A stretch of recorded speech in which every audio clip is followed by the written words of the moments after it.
Assalamualaikum warahmatullahi wabarakatuh. Perkenalkan, nama saya Arif Febrianto dengan NIM C0C023032.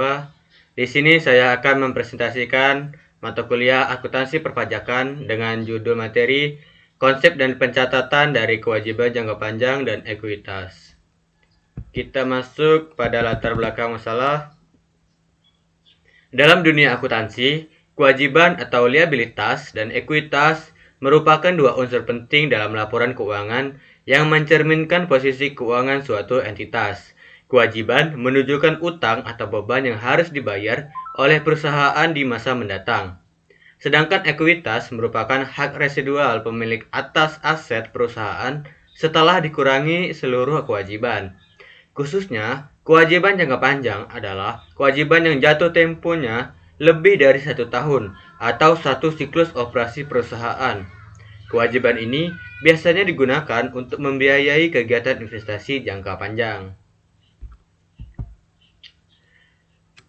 Konsep kewajiban jangka panjang. Kewajiban jangka panjang adalah kewajiban yang penyelesaiannya memerlukan waktu lebih dari 1 tahun atau satu siklus operasi normal perusahaan. Kewajiban ini biasanya timbul dari kegiatan pendanaan yang dilakukan perusahaan untuk memperoleh sumber daya dalam jangka waktu panjang. Contoh umum dari kewajiban jangka panjang meliputi yaitu utang obligasi, utang hipotek, utang bank jangka panjang, kewajiban sewa pembiayaan, kewajiban imbalan kerja karyawan.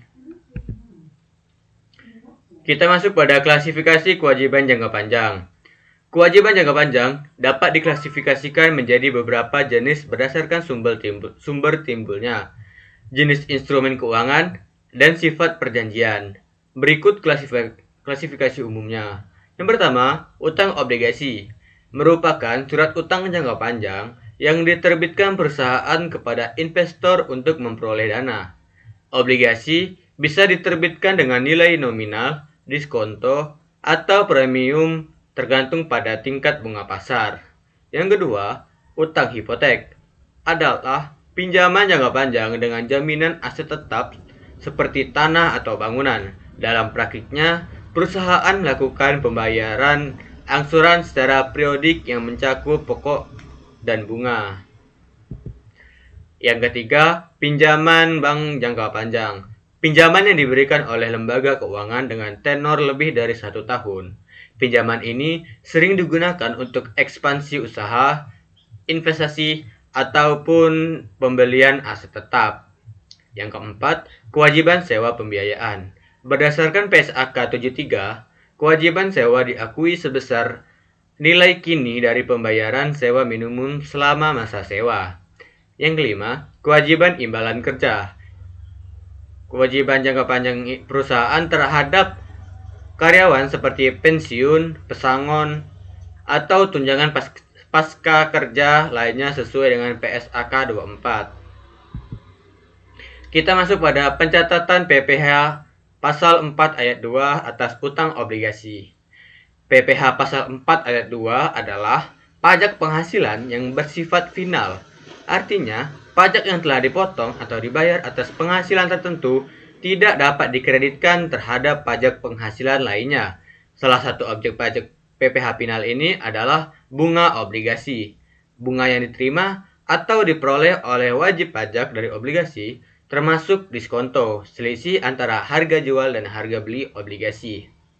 Adapun tarif PPh final atas obligasi, yaitu 15% untuk wajib pajak dalam negeri dan 20% atau sesuai tax treaty untuk wajib pajak luar negeri. Jurnal saat pengakuan bunga dan pemotongan pajak yaitu beban bunga obligasi pada kas atau bank pada utang PPh pasal 4 ayat 2. Selanjutnya, pencatatan PPh pasal 4 ayat 2 atas penjualan saham.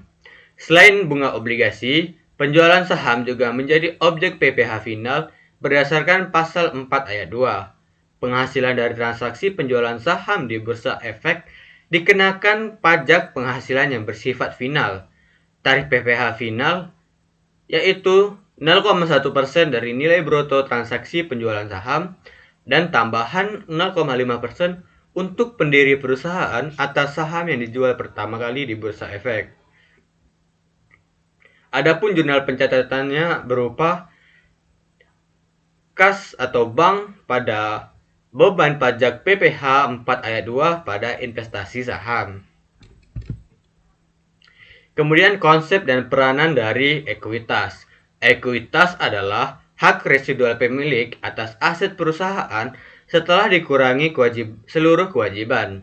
Dalam neraca, ekuitas menempati posisi terakhir setelah aset dan kewajiban. Komponen utama dari ekuitas meliputi modal disetor, yang dimana dana yang secara langsung disetor oleh pemegang saham. Kemudian laba ditahan, akumulasi laba bersih yang tidak dibagikan sebagai dividen. Yang ketiga, cadangan dana yang disisihkan untuk tujuan tertentu, seperti cadangan umum ataupun juga cadangan ekspansi.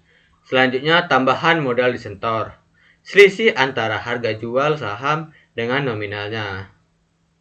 Ekuitas mencerminkan tingkat solvabilitas dan kekuatan finansial perusahaan, serta menjadi tolak ukur bagi investor dalam menilai kemampuan perusahaan untuk berkembang di masa depan.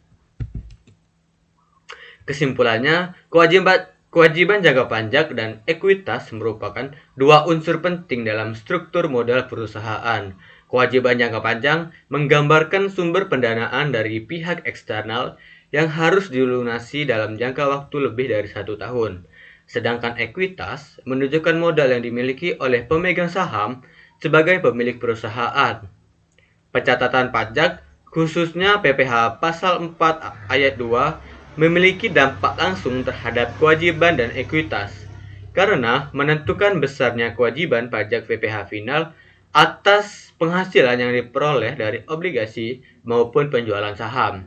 Penerapan akuntansi yang tepat dan kepatuhan terhadap regulasi pajak menjadi kunci dalam menciptakan laporan keuangan yang andal dan transparan. Mungkin cukup sekian penjelasan materi dari saya. Apabila dari teman-teman ada yang ingin bertanya, dipersilakan. Saya akhiri, wabillahi taufiq wal hidayah. Wassalamualaikum warahmatullahi wabarakatuh.